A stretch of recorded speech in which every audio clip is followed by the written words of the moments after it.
It was always an adventure driving the icy Wyoming roads in winter. Kevin tapped the steering wheel nervously in time to the song on the radio. Great. His truck moved slowly but resolutely east on the I-90 toward town. Normally, he liked to watch the wisps of fog easing over the mounds of piled-up snow, creeping onto the road like ghosts. He enjoyed the pure, dead eeriness of it when he had to drive cold nights like these. Back when he was on the job in Seattle, it was never this cold. Now Kevin wished he were at home, asleep. He heard the whining yips from the back seat of his crew cab truck and silently cursed. James Wexler, his vet, met him at the door of his home office and took his baby from him. "So, Asia, are you giving this good man gray hairs?" James said gently to the old dog. "She's been having seizures." Kevin stroked her sweet gray muzzle. I'm not sure, but let's take a look, shall we?" Dr. Wexler took Asia past his waiting room and into one of the exam rooms. Asia cried out when he put her down. He folded the blanket around her like a soft cocoon. "So, Asia, what have you been up to lately? Are you thirsty?" Wexler made small talk with his patients, as he always did, while taking different vital statistics and checking her out. He asked her as though he expected her to answer. "Or hungry?" "She hasn't eaten much lately, Doc," said Kevin. "I wondered about that. I was going to call the office on Monday.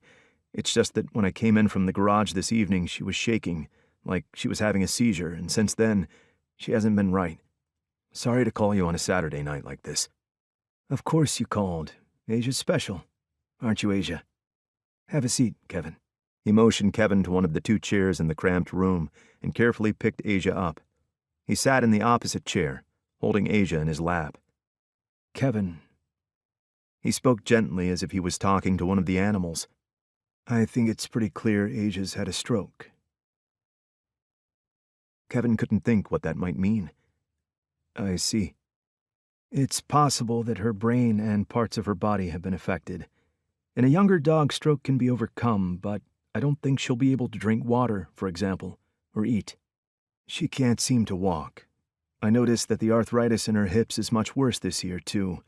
Even if I press on her joints lightly, it seems to cause her pain."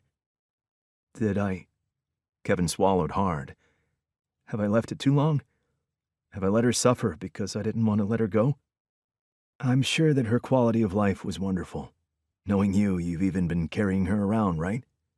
Kevin looked embarrassed, and Dr. Wexler smiled.